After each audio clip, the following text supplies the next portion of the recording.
senza immediatamente partire e dire se questa croce deve costare noi, che non possiamo fare più obiezione al sacrificio. Non c'è più obiezione al sacrificio da quando il Signore è morto. Proprio attraverso il nostro sguardo fisso sulla croce, dove è colui che ci guarda con l'occhio fisso dell'eternità, fisso di pietà e di volontà di salvezza, avendo pietà di noi e del nostro nulla.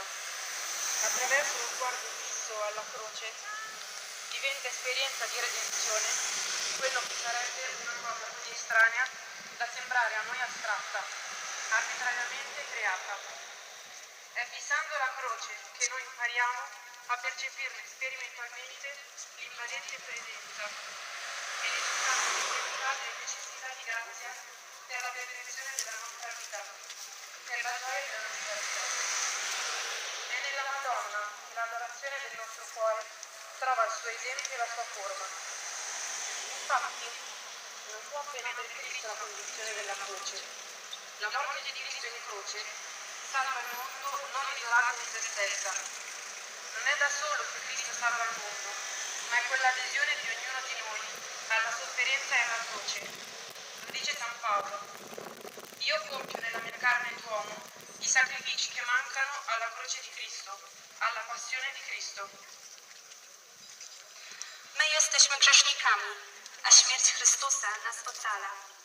Śmierć Chrystusa czyni dobrą naszą przeszłość, lecz ta przeszłość pełna jest mroku zwanego grzechem.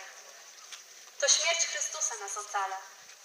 Nie można rozpoznać i przyjąć Chrystusa na krzyżu bez natychmiastowego zrozumienia i odczucia, iż krzyż powinien nas dotknąć, iż nie możemy mieć już żadnych obliczeń wobec ofiary. Od kiedy umarł Pan, nie ma już żadnych zastrzeżeń wobec ofiary. Poprzez nasze spojrzenie utkwione w krzyżu, gdzie jest ten, który patrzy na nas oczyma utkwionymi w wieczność, w litość i chęć ocalenia, mając litość nad nami i naszą nicością, poprzez spojrzenie skierowane na krzyż, powstaje doświadczenie odkupienia, które rozważane w innym odniesieniu mogłoby się wydawać z niczym niezwiązane, abstrakcyjne, samowolnie stworzone. Patrząc na krzyż, uczymy się pojmować doświadczalnie narzucającą się obecność i nieuniknioną konieczność łaski dla doskonalenia i radości naszego życia.